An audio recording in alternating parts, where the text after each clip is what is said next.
Thank you so much, Morgan. It's so amazing to be here for our official opening night of the Appalachian Chamber Music Festival. I couldn't wish for a better venue than here. I'm not going to chat too much right now because we have an incredible composer sitting in our midst, Steve Snowden, who's going to talk to you all a little bit about his composition, which is the first piece on the program this evening. So without further ado, Steve, welcome.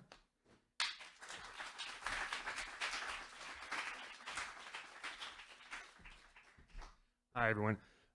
It's really wonderful to be here, and I feel like this piece in particular that you're about to hear, it's called Appalachian Polaroids, and I think this is kind of the perfect venue, perfect setting for it.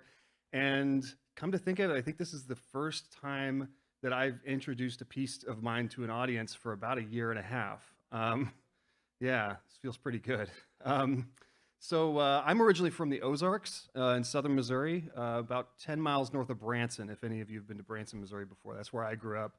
And I was asked by a string quartet to write a piece for them, and they're all from different parts of Appalachia, and they saw that sort of cultural connection between the two, and I definitely see that as well.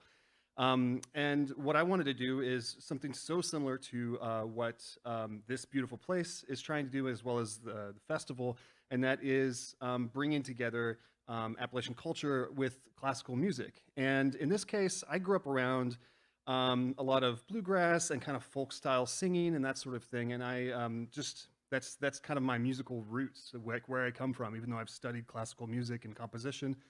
And in particular, I really love vocal styles. So every singer is unique. There are little yodels and scoops and phrases and things like that that just make it something really special. So I wanted to figure out a way to do that with a string quartet. So we'll actually hear a bit of a recording by Sheila K. Adams at the beginning of this. And I wanted to take some of those special things about her voice and stylistically and incorporate those into strings.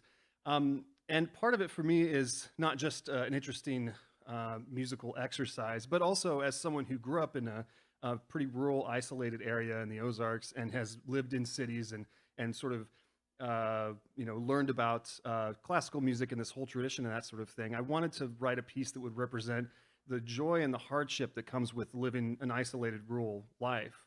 And it's a complex sort of thing. I think for a lot of people who live in cities, it's sort of one-dimensional. They don't really understand the subtleties of that and the complexities of that. So I really wanted to have something that would present that musically within a string quartet. So thanks again, all of you, for coming. This is super exciting for me. It feels like it's been a long time coming. Yeah, I'm very appreciative of Katie and everybody else and the musicians that are about to come on stage. So thank you.